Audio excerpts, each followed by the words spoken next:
ரிஷபராசிக்காரர்கள் எந்த விஷயத்துல சார் டாப்பா வருவாங்க? சில பேர் வந்து பிசினஸ் பண்ணலாம். சில பேர் வந்து அரசியல் இருக்கலாம். சில பேர் வந்து மீடியால இருக்கலாம். ஸோ என்ன நீ விஷயத்துல அவங்க எந்த ராசியாக எந்த தொழிலா இருந்தாலும் அந்த தொழில் நீங்க இப்ப டாப்பா வந்துருவீங்க. டாப்பா தெரிவாங்க? எந்த தொழிலா இருக்கட்டும். சாதாரணமா ஒண்ணும் இல்ல. சைக்கிள் சாதாரணமா ஒரு ஆட்டோ ஓட்டுறவர்னு வச்சுக்கோங்களேன் ஒரு பேச்சுக்கு. ஆட்டோ ஓட்டுனாலும் இந்த வாட்டி நல்ல புது ஆட்டோ, நல்லா பழைய ஆட்டோல தூக்கி போட்டு எஃப்சி போடவே காசு இல்லாம அலைஞ்சிட்டு இருந்தவரு, இந்த வாட்டி என்ன பண்ணோம்னா மொத்தமா வேற ஒரு தயவால ஆட்டோவை தூக்கி போட்டு புது ஆட்டோ வாங்கி ஓட்டிடுவாரு. திடீர்னு காரே வாங்கி ஓட்டினாலும் ஆச்சரியப்படுறதுக்கு இல்ல. அந்த அளவுக்கு லாபம். ஆனா அந்த கார் ஓட்டுறதுல இவன்லாம் கார் ஓட்டுறேன்னு ஒருத்தர் பொறாமப்பட்டு இடைஞ்சல் பண்ணுவான். அவங்க ஜாக்கிரதையா இருக்கணும். அப்ப இடையூறுகள் மட்டும்தான் ஒரு வழியா உங்களோட வளர்ச்சியை யாரும் தடுக்கவே முடியாது. சிறப்பு. வளர்ச்சிய தடுக்க வளர்ச்சி தடுக்க முடியாது. ரிஷபராசிக்காரர்களோட வளர்ச்சிய தடுக்கவே முடியாது. திருமணத்தை தடுக்கவே முடியாது. ஆனா ஆ. திருமணத்துல பொண்ணு பெரிய இடத்துல குடுக்குறேன்னு சொல்லுவாங்க. இவனுக்கெல்லாம் பொண்ணு பெரிய இடமா? அப்படின்னு சொல்லி நம்ம சொந்தக்காரரே ஒருத்தர் போய் கெடுப்பான். அப்ப அதுல ஜாக்கிரதையா இருக்கணும். எவனுக்கு எடுக்காத அளவுக்கு பாத்துக்கணும். அதே மாதிரி பெரிய இடத்துல ஒரு மாப்பிள்ளை கிடைச்சிருவான்.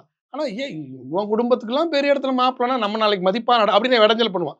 அந்த மாதிரி விஷயங்களை நீங்க தடுத்துக்கிட்டா சிறப்பா இருக்கும்.